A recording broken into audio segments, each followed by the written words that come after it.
लगता है कि छत्तीसगढ़ में इस तरीके का फूल प्रदर्शनी और इस तरीके से शो कहीं नहीं होता, तो क्या कुछ कहेंगे आप अपनी तरफ से? नहीं, इसके लिए हमें पूरा भिलाई के ऊपर गर्व है और बड़ी खुशी है कि हमारे हॉर्टिकल्चर डिपार्टमेंट ने इतने मेहनत करके, और केवल इन्होंने नहीं, जो प्रतियोगिता में भाग ले रहे हैं और 600 के ऊपर करीब प्रतियोगी इसमें भाग लिए हैं, उनको भी बहुत बहुत धन्यवाद कि उनके बिना तो ये शो हो नहीं सकता। और जिनके लिए कर रहे हैं हमारे भिलाई निवासी और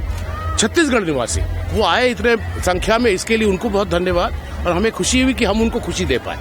प्रकृति की ओर एक सोसाइटी जैसे चलती है, तो प्रकृति की ओर आपको गार्डनिंग का शौक भी है, क्या कुछ कहेंगे लोगों को कि वो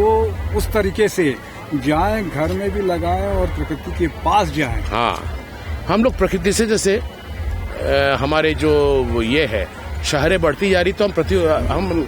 ये जो प्रकृति से दूर होते जा रहे हैं, तो हमें फिर पास जाने की जरूरत है, प्रकृति के साथ, पेड़ पौधों के साथ, और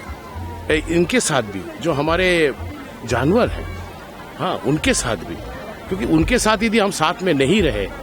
तो हम धीरे धीरे विलुप्त हो जाएंगे। मानव जाति भी विलुप्त हो जाए, लौटना ही पड़ेगा हाँ, प्रकृति में लौटना ही पड़ेगा, और ये बहुत जरूरी है।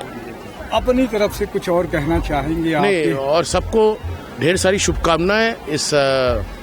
फ्लावर शो की, और आप लोग अगले वर्ष में फिर आइए और ज्यादा संख्या में आइए। बहुत अच्छी बात है। मैं तपेश जैन नरेंद्र ठाकुर के साथ में देख रहे हैं, यहाँ पर प्रदर्शनी लगी हुई है और बहुत ही अच्छे तरीके से आपने यहाँ पर सारे जो लगाए हुए हैं, और लोग भी बड़ी संख्या में यहाँ पर आए हुए हैं, तो बहुत अच्छा लगता है कि आप सबका ये बड़ा आकर्षक एक जो है प्रकृति की ओर, जैसा है कि ये मैत्री गार्डन में हूँ मैं, और ये हर साल एक